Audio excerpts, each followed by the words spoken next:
Well, 4 minutes past the hour of 9 a.m. And of course, we're coming.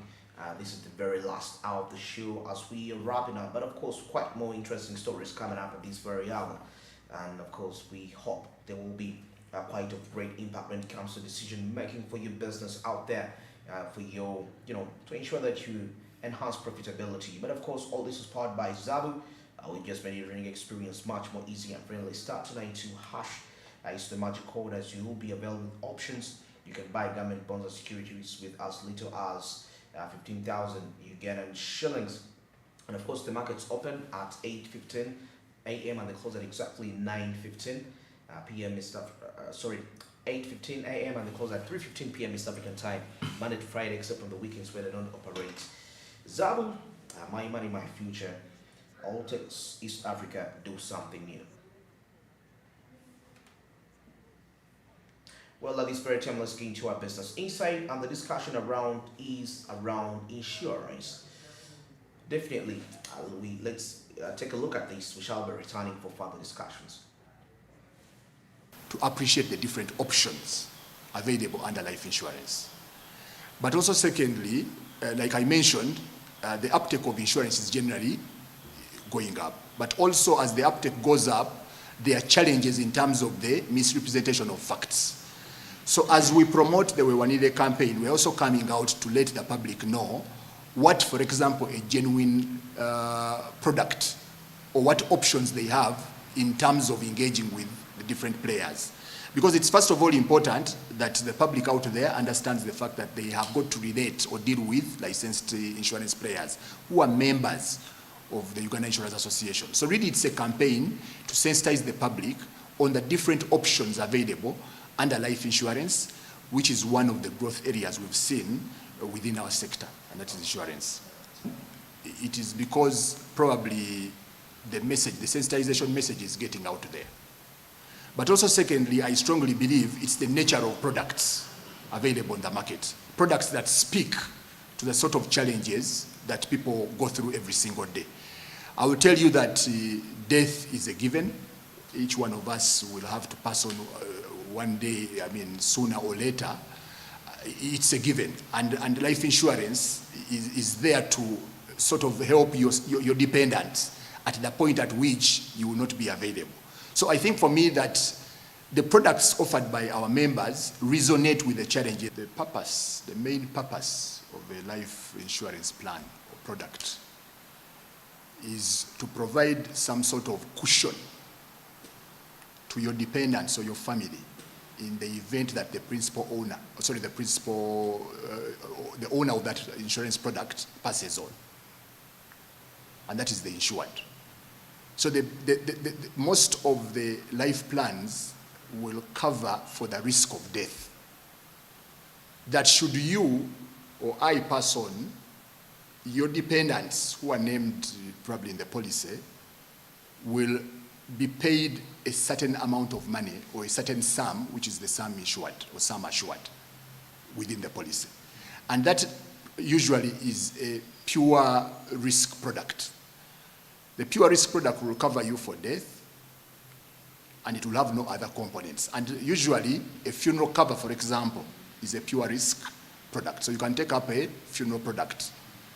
You can take up a term assurance product. A term assurance product will work within a specific period of time, which is the term, and have a specific role. For example, if you take a loan in the bank, you can take a term assurance policy that would cover you in the event of death to pay for the outstanding balance on the loan. So that then your assets and also your dependents do not have then to suffer with the issues to do with liabilities when you are long gone.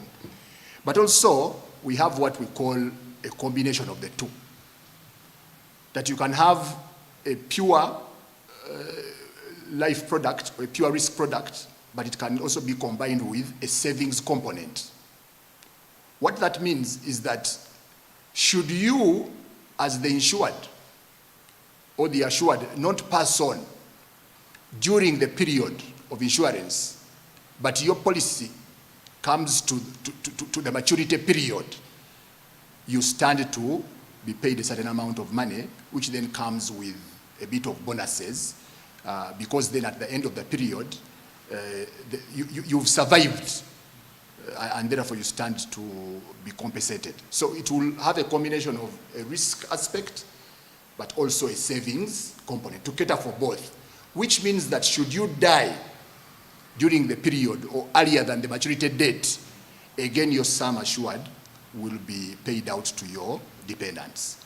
So that's the second component. But also we have purely savings plans or products whose purpose is simply to save, akin to a savings account, that you will take up this product with a target, and of course the target is defined by you, who is the customer, and then you contribute premiums towards achieving this target. Of course, it will also come with a bit of bonuses at the end of the period. The difference with this product is that should you pass on before the maturity period, whatever savings you've accumulated at that period are what will be paid to your dependents. So it will not pay a sum assured or a maturity payment in the event of death. So it's a pure savings plan. So those are the sort of options that we have, and those are the options that the customer can be able to select. But I want to urge the public out there that before you sit down to select whatever plan works for you, talk to your insurer, get a bit of information, share the sort of circumstances and what your purpose is. The insurer is in position through what we call an underwriting process to assist you and be able then to sell to you a product that will be appropriate to your circumstances. Many times what happens is that a customer would acquire a product of, for example, maybe one of our intermediaries, without necessarily getting into the details of what that plan would be able to do for them. They are looking for a savings plan, they are sold a pure risk product. They are looking for a combination of the two, risk and savings, and they are sold a savings product. So it's important that you engage as a member of the public with any of our licensed players for you to sit down and they understand your circumstances and the reason behind you purchasing a life plan. All know that once you are employed anywhere, at a certain time X, you will have to leave the services of that employer. You will either be exited, you can resign, but also you can reach the retirement age. I stand to be corrected, but I think the retirement age in Uganda is 60 years. So it means that at point, the moment you turn 60, you are eligible for retirement. And it simply means that the place or the employer where you are picking a check will give you that last check on your 60th birthday. But remember, because of the improvements in life, technology, medical aspects and breakthroughs, people are living a little longer. So it means that after 60, you are more or less on your own. And I will tell you that usually the component or the amount of money you need in retirement is usually a percentage of your earnings at the moment at which you are working. I forget the specific percentage, but usually it's a percentage. So I will tell you that unless you prepare, you know retirement, just like death is a given. You might live to see your retirement date, you might die before retirement. Again, and that is why life insurance is such an important component in the sort of things that we do and how we plan throughout our life cycle. Because prior to death, prior to retirement, the employee can pass on. Insurance again can pay if you have a policy. But should you reach your retirement age, again, when you took out, for example, a personal retirement plan, contributing a certain amount of your income every month towards that plan, at the moment at which you retire, that policy will now trigger a payment to support you during retirement. And I will tell you that the good thing with the retirement planning and taking up a life policy is that you can never say that you have enough cover for death. You can never say that you've saved enough for retirement. So any number of plans that you can be able to take up for as long as you can afford are all going to contribute towards your retirement. Now, of course, I will tell you that there are certain levels. For example, at the national level, we have the National Social Security Fund. You could be contributing to NSSF. That is, again, contributing towards your retirement. And it's a provident fund that will pay a lump sum at maturity, or sorry, at retirement. But also, where you work, you most likely belong to an occupational scheme, which again is an in-house scheme that supports retirement. That does not stop you from taking up a personal retirement plan. Because at the end of that day, the sort of lifestyle you would want to lead in retirement will determine how much money you will require at that point. So we encourage members that even when you're covered by the National Social Security Fund, and you are covered also through an occupational scheme, it's also relevant and important that you take up a personal retirement plan. And many of our members are involved in this space and do sell these personal retirement plans. And that is how now insurance comes in to be able to play a role in retirement. But I will also tell you that a couple of our members also administer the occupational schemes and the administrators, and again they play a role in ensuring that these retirement funds, which are collected within the different spheres of employment, are safeguarded and invested well, and members are kept up to date in terms of how those funds are doing. Well, that's regarding insurance, and of course the most important question to ask yourself is it a risk management plan? Because we all have ways to manage our risks, and we try to find other ways. But the question is your plan reliable? Insurance being a risk management plan, yeah, it is a risk management plan. Why? Because you are insuring a risk. Okay. So in simple terms, it's like when you are, for example, having a business and you insure it against fire outbreak. What happens is that there are lots of premiums that will be availed to you, and in case that happens, you're actually insuring it against possible risks. That's why you would definitely say it's a risk management plan, maybe on a percentage, because you're risking it against unforeseen. It's just like health. People will definitely insure. For example, in the health, you hear someone saying they're insuring against, for example, let's say, normally the insurance premiums that I see is that people normally go and open up insurance covers where you can go and have an insurance card in case you're sick. In case you're sick, you just present the card. You present, though it depends on the kind of sickness. There are chronic diseases, it's a different charge. So it's a different charge. Okay. It may be a chronic disease that is that means you have to be paying a lot of money. Okay. Because it for depends that insurance. Okay. So that the insurance cover, gets it all for you. We actually have companies that offer insurance covers for health insurance covers for their employees, whereby at least every year you have this amount of money for your insurance, for your health insurance. In case of any sickness, that is within that amount of money, it is covering. Okay. So it's more like a risk. Why I'm actually saying it's more like a risk management plan is you're insuring against a possible risk or a possible circumstance that is, realistic. Yeah. Sometimes you may actually say for example, you can't say you're insuring your company, for example, against snow. You can actually say against unforwarded disasters and everything. You can't, for example, in Uganda, you won't say you're insuring it against, let's say, this kind of cold weather. Now, I'm trying to bring it out in a way that people need to understand how realistic insurance is.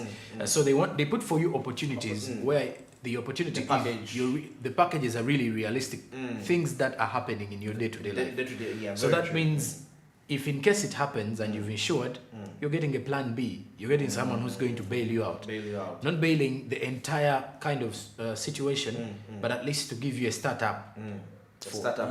Sometimes when, let's use an example of fire or burglars. Once thieves have broken into your shop and they've actually stolen goods worth millions of money. Obviously. Now, insurance has to as well come common ground and try to understand what really happened. You know, I've actually heard of scenarios whereby people, because they want to benefit from insurance, So they actually set up stage a robbery or stage a robbery, Yes, so that he gets double the charge. double. Someone robs or he steals himself and then rushes to insurance and says, you know what, I've lost this and this, because he knows they will compensate. they will compensate.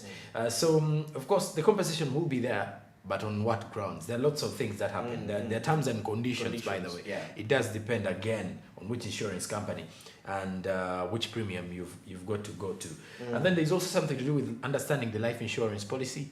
Life insurance, yeah. Life insurance, we've seen people opening up these premiums whereby if they die, the money, because it goes to the families, because sometimes you may die and you've been a top CEO earning, let's say 50 million, 80 million Ugandan shillings. Once you're down or once you're dead, that means they are going to look for a replacement.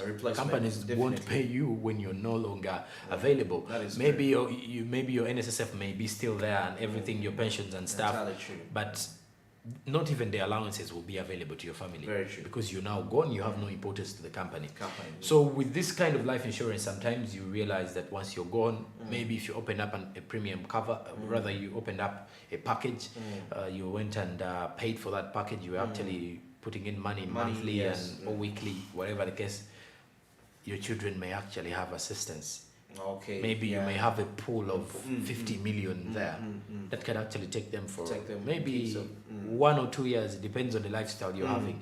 But if it's it's not a normal. If it's an easy lifestyle, it can actually take you for some good time. 50 million can actually start up a business for someone in the family that can still support the family. Very true, actually. If you're to look at understanding life insurance, the most predominant insurance covers in the country is education. I've seen these days insurance companies calling out parents to open up education savings accounts.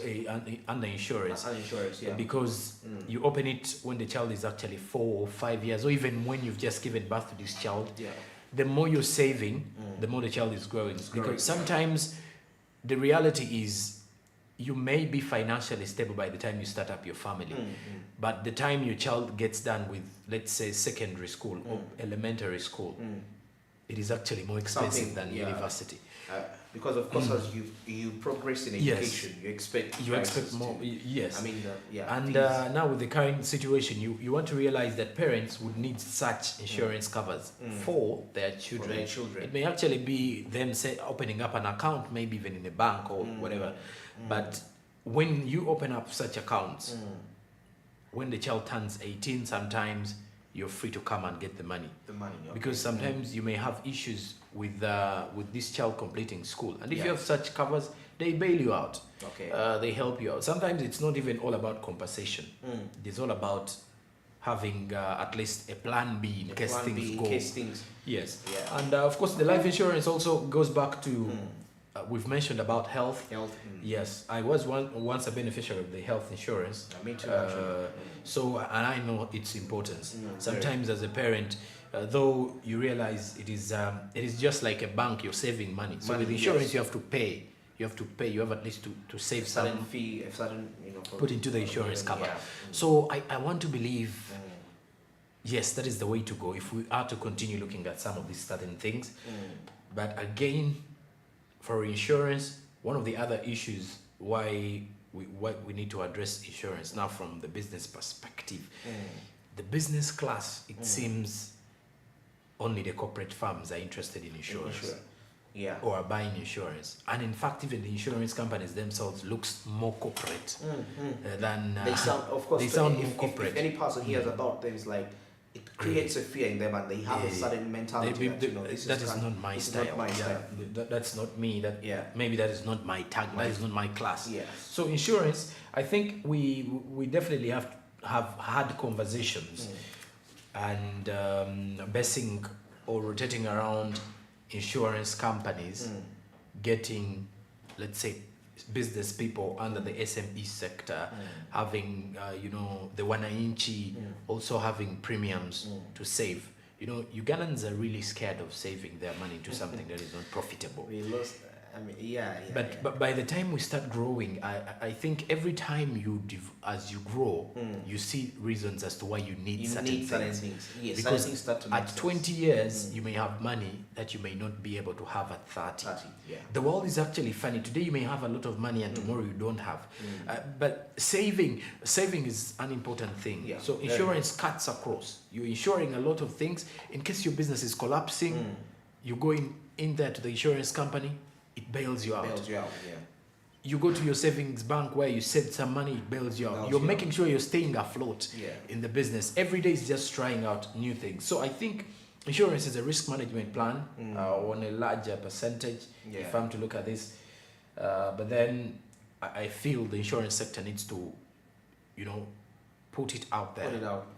Especially to the Ugandans out, to the less privileged Ugandans, because I think they lack more information and the basic importance of why they need to have an insurance cover. So I think that's the most important part. Now there is a person that could be asking themselves, I'd be thinking, like, for example, health insurance. If I say I pay this money for this given year, and I think why some people may not be able to do that. Though, okay, I don't know what the benefit in here comes in. Or can somebody, can't I use that very money I'm putting in insurance? I mean, if I can afford to put it there, if circumstances go as I can afford to care for myself. I think some people try to find a way of finding, okay, what additional value do I, if I'm saving 500, because I'm not going to get something beyond what I've paid. I know. It's going to be lying still in my package. So that means, in that way, it's more like, some people now take a look at it, maybe it's only saving you for you to have money, which probably, like, they are reminding you that you have to save for your health.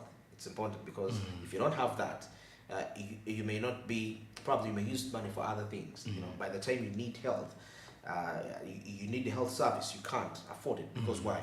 You spend money lots, but once you've insured yourself, yes. You're like, okay. I mean, now some other people feel like, I mean, I'm disciplined, I can manage my money. I know when I'm to spend this, like, they even account for danger. They know that I'll fall sick. So let me put, why, instead of going to save with insurance, let me keep this money in my house. This is for sickness, because it's still the same way. I mean, that's why, it's my opinion. I feel like maybe that's the reason as why. What somebody may be, they want probably to see what is that extra benefit. Okay, I'm insured. If you can afford insurance, that means you can afford a private bill. Okay. The beneficiary in this case is if you're a child and your parent insures you, it's you, the child, because you're not paying. But not for you. Just know that for you to be able to get to that hospital and just show your card, somebody paid a price, and that's your parent. Oh, okay. And so when you put all that together, I think it contributes to why not so many Ugandans, having that feel like, why should I really put insurance? And with what's going on, people seem to have lost trust for systems within the country and so many others. But definitely, I don't know what your take is. As you're watching in here, do you think insurance is a reliable plan according to you, or you would rather keep your money and you spend on yourself in terms of when that unforeseen circumstance comes, because you are disciplined financially, probably feel like you are very disciplined when it comes to handling money, and you will be able to sort out yourself. Well, 28 minutes past 9, and at this very time, let's get into a short commercial break, and we shall be returning still with Joram, and of course having a discussion regarding matters of national economy and what's really trending lately in the world of business.